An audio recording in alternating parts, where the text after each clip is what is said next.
Hi, today I wanted to review Game 5 from the recent Eiou title match between Fujii Sota and challenger Ito Takumi. So this is a really exciting match. It's a best of 5, got to Game 5, so they're even, and it's a decider game.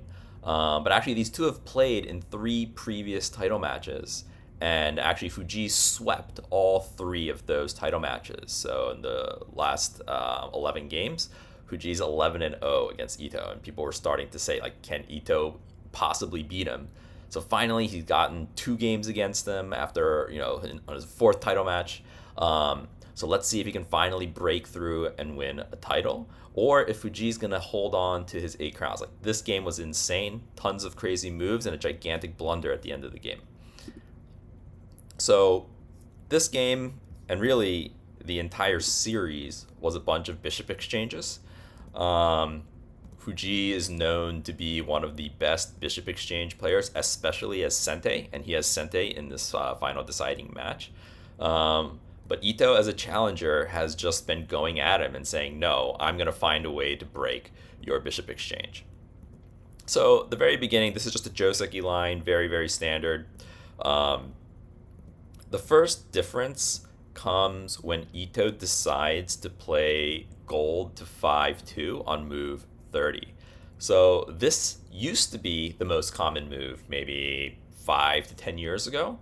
But since AI has started, this type of move that Fujii plays, which is the gold up to 4-8 instead of to 5-8, has become a lot more popular. Mainly the idea is you combo this with this type of move that Ito makes, where you draw the rook back, and the rook kind of covers the back rank, and then the golds and all your general pieces do a good job covering every possible bishop drop in your camp. But with this setup that Ito has gone for, he's clearly going for Migi Gyoku. And you can see he goes ahead and starts castling the right side. So this is kind of like a relatively new strategy in bishop exchange. And the Joseki isn't super developed, but these two are actually developing it as we speak, essentially, even maybe you could say in this title match. To the point where, the commentators in this match were saying, okay, we pretty much already know what Fujii is going to do in this situation, because professional players have kind of figured out that against Migi Gyoku in bishop exchanges, Sente should go for Anaguma. Now, this is actually really counterintuitive to me, because usually you don't want to castle into Anaguma in double static rook games. And the main reasoning behind that is, well, the rook pawn is pushed, and the rook is pointing at one of the biggest weaknesses that the Anaguma castle has, which is this square, usually on top of the silver's head. But the logic here actually is, well, if they're actually castling to the right in Migi Gyoku, there's actually not a ton of pieces that can come and attack you. And Gotei's general strategy in bishop exchanges is actually to play relatively passively, aim for a counterattack, and say, hey, I'm Gotei, I'm completely fine with a repetition and getting Sente next game. So it's really, the onus is on Sente to do something and prove an advantage. And the current thinking right now is, okay, against Migi Gyoku, the advantage is actually the fact that I can go ahead and castle into Anaguma, whereas my opponent cannot. And my opponent doesn't have a ton of aggressive options against me because of this very balanced setup, as opposed to a setup that is geared towards attacking Anaguma. And this is actually a strategy that Ito employed in Game 4. So if you want me to review that game, subscribe, drop a comment, and let me know if you'd be interested in me reviewing some of these other games from this series. So here, pretty common, Fujii goes ahead, says, okay, I'm going to exchange my rook pawn. And then Ito says, okay, the knight's head is weak, I'm going to attack it.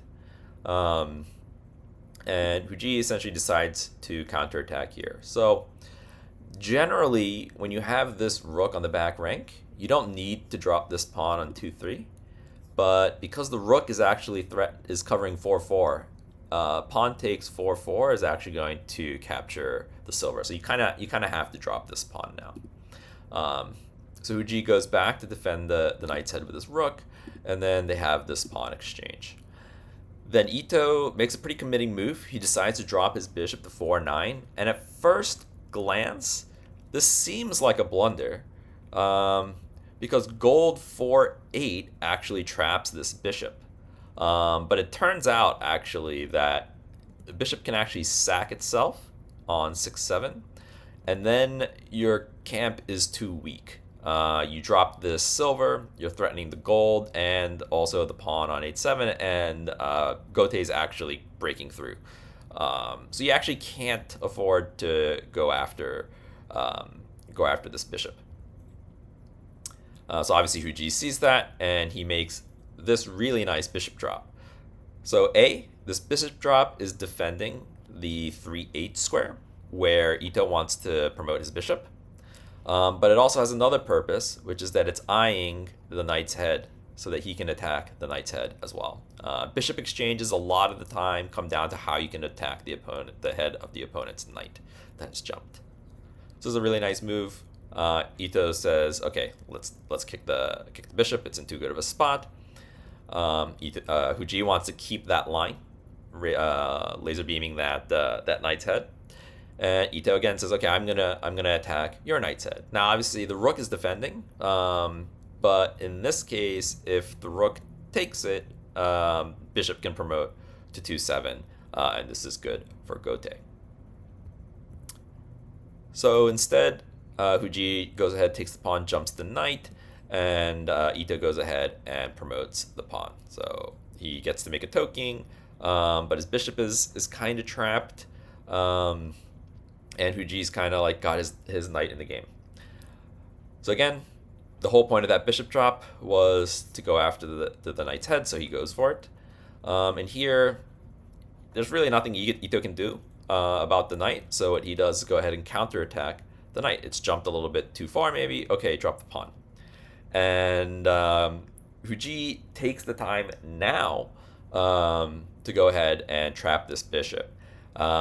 It looks a little bit strange, right? Because we just said you can't take the time to trap this bishop. But actually, now that he's gotten the bishop drop, eyeing the knight's head, and this pawn drop, now this bishop sack doesn't actually work. In this case, this pawn taking and the king coming up to 7-3, the bishop eyeing the king directly, this resulting position is actually good for Sente. And it's really just because Fujii was able to get this bishop drop and pawn drop in. So Ito doesn't go for this. And instead he decides, okay, let's trade bishops. I don't like your bishop looking at my king. But Ito's also threatening something else with this bishop drop.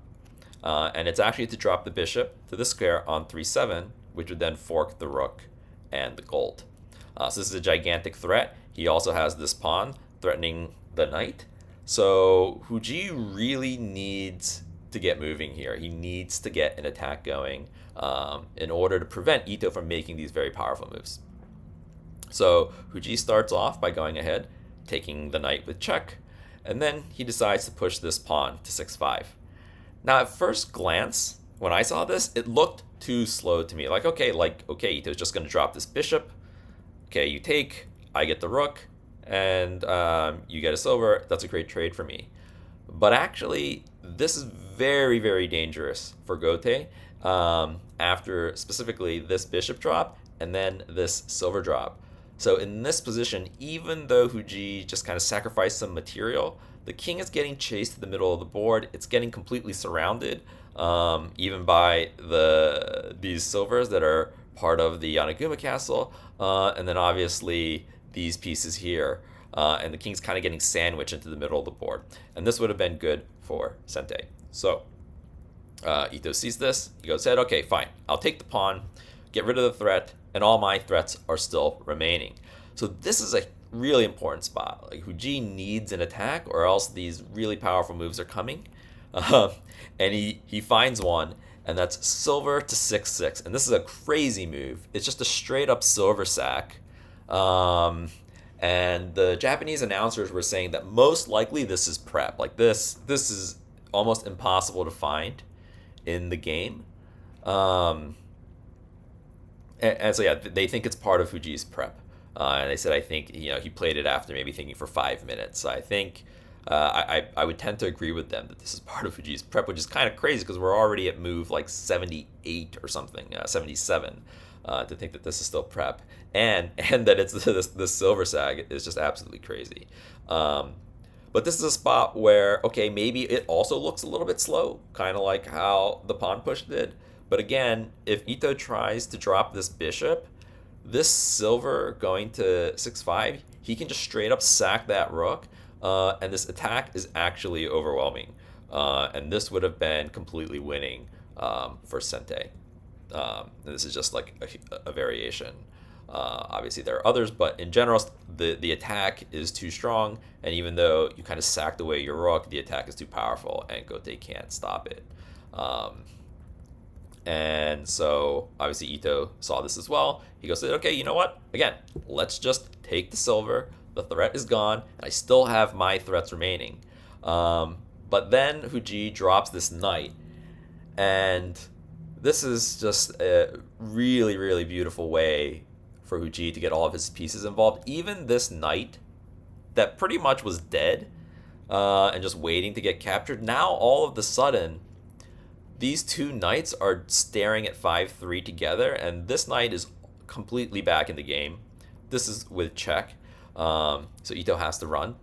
And now Fujii can promote the knight to 5-3.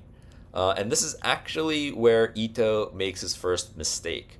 The engine here actually wants to take that knight that was dead. It basically gets rid of the anchor point for the attack, and kind of play this game and say, okay, let's just drop the pawn, we're safe. And this is kind of like an even game, and the game's going to go on.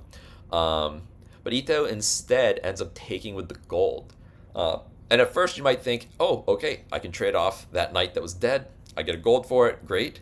But actually that would be good for Gote. And there's actually only one move, and really sequence of moves, to where Sente is at an advantage. And that's this check with the rook. And then when Gote drops the pawn, to sacrifice the rook. Seems like I know Fujii is a big chess fan. He's been learning chess and playing a lot of chess recently. Maybe he's been watching a little bit too many Gosling videos. But actually, this is the best move in the position, and this gives Sente a nice advantage. I think it's something about like +4 or so in Lee Shogi's engine. And the idea is if the king takes it, that knight that was dead now gets to capture the gold and live. And similar to some of the variations that we saw before, the king is getting sandwiched. So you can drop this bishop that lets you defend the promoted knight, but also blocks the king's retreat. And this is good for Sente. King is in the middle of the board and is getting attacked both from behind and in front. So Gote can't survive this. So Eiou doesn't take. So he sacrifices the rook but doesn't take. And now that knight that was dead gets to take the gold. And we have a big attack for Fujii. And these are mostly forcing moves. He goes ahead and sacks. He's like, hey, I was going to sack the rook for nothing in multiple of these lines. I get a silver out of it. Great. And again, very similar ideas. We're going to try and pull the king into the middle of the board. And the king just isn't defended very well in this position. Cutting off the running space with this silver drop. And this bishop drop is actually already a threat mate, starting with gold drop on 6-4. This is a pretty easy mate. Silver takes, and then horse takes is mate. But also in this position, there's a threat to fork the king and the rook. So this is really bad news bears for Eiou already. I think in this position, again, it's still something like +4, +5 for Fujii. So, generally speaking, in these types of positions, Fujii is invincible. He gets these leads, and he's able to kind of see them through to the end of the game. But in this case, actually, this is where Eiou really started to show how strong he is, and specifically how resilient he is, where he knows he's in a bad position, but okay, I'm going to make it as difficult as possible for my opponent to win this game, and I'm going to create some counterplay that's going to become very uncomfortable for you.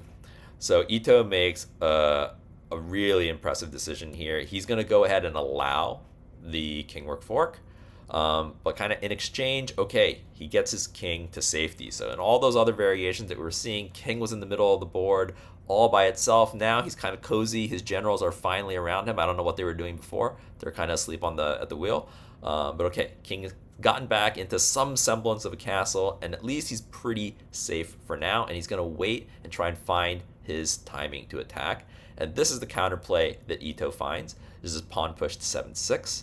And actually, Fujii goes wrong right away. What the engine wants in this position is for Fujii to keep attacking, specifically starting with this gold drop. Essentially, you want to push your opponent's king to the bottom rank as much as possible. What you want to avoid is letting the king escape up the board. And so that's kind of what this move is doing. He can drop the pawn, and now the king is all the way at the back rank, and you can drop your rook with check, and go ahead and pick up that pawn, and now your king is completely safe again. So this is kind of the engine line.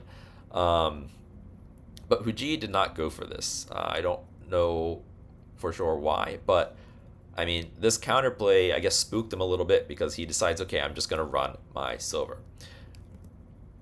And again, Eiou's going to continue with this counterplay. He's like, okay, my king is safe now. I can at least start to set up some attacks and make you uncomfortable, right? And even here, again, the engine wants this same line with the gold drop. But again, Fujii doesn't go for that. Instead, he decides, okay, I'm going to play it safe. Try and eliminate as many of my opponent's threats as possible, but the threats actually just keep coming, and Fujii ends up dropping this rook, but a little too late, and the game's already essentially even. And Eiou finds this really nice bishop drop, threatening the rook and the silver on 6-6. And Fujii's like, okay, I guess we're just gonna hit the reset button, and we're just gonna try and clear out. And I know that I kind of like gave away my advantage, but I'm not going to make it easy for you to make a comeback on me either.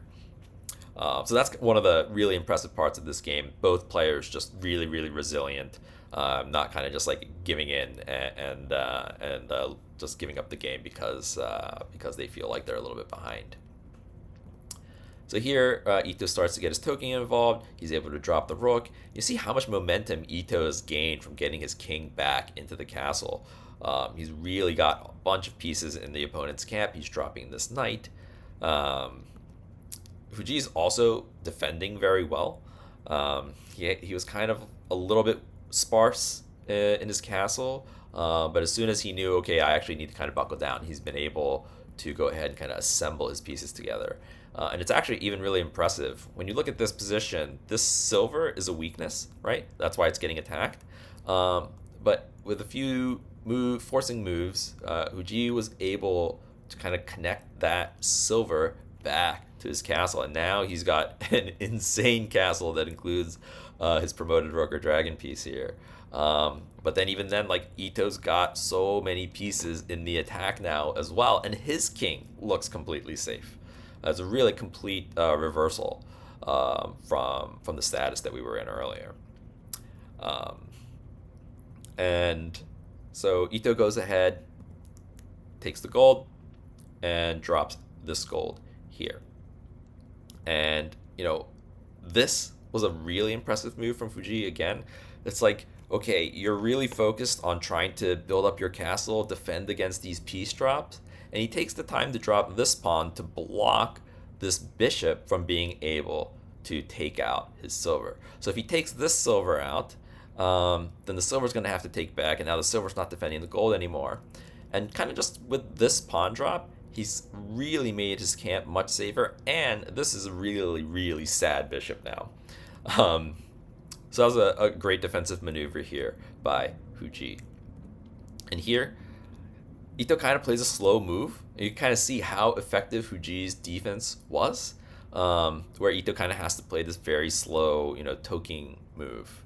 And this was really the moment for Fujii to go for the win. where, okay, he's defended really well. Ito's making very slow moves that can't really help make that much progress. And he needed to find a very good attack here. And he ends up playing this move, Knight Drop 6-4. And this is actually a gigantic blunder. It's hard to see why right away. But this is really the decisive move of the whole game. Where after this, Ito kind of really seizes the game. And the reason why this is a blunder is that it's actually not a threat mate. I think Fujii probably just misread the situation. Both players were already in a time scramble. I think they were both already in Byoyomi, 60 seconds per move. I believe Fujii probably thought this was threat mate. Not necessarily directly, but including a lot of piece trades that he would have. That he would have enough pieces after trading off some of these golds. And I think in different variations, and including the one that actually happened in the game, he ends up getting both of these gold pieces in his own hand. And then with this Knight Drop, starting with maybe like a gold drop on 3-4, he's going to be able to take the silver with check with this Knight Drop as well. So this was kind of Fujii's idea of why drop this Knight on 6-4. But it turns out that even with all of those extra pieces that he's going to be able to pick up in the next few moves, it's still not enough to mate Ito's king. And actually, the engine move here was Knight Drop on 5-5. So obviously this comes with check. And I think the engine was evaluating this position as something around +5, +6 for Fujii. So pretty strong advantage.